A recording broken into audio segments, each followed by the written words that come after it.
Ang init naman. Wala ba kayong aircon dito? Eh, Riz, paabot nga ng remote ng aircon. Pasuyo naman, oh. Naku po, kuya! Wag ako! Busy ako dito! Tama na yan, Riz! Durog na yan, oh!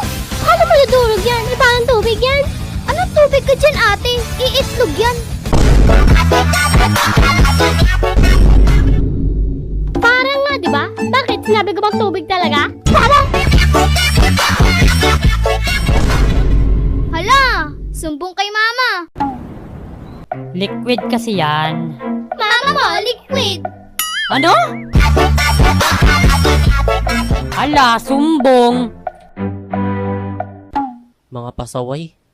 Yun lang. Busy ang mga kapatid mo. Ikaw na kayo kumuha. Init na ako, oh. Aba, demanding yarn. Oy, ikaw. Andito ka ngayon sa bahay namin. Baka nakakalimutan mo, kaya bawasan mo yung pagtataray mo, okay? Ano naman kung bahay niyo to?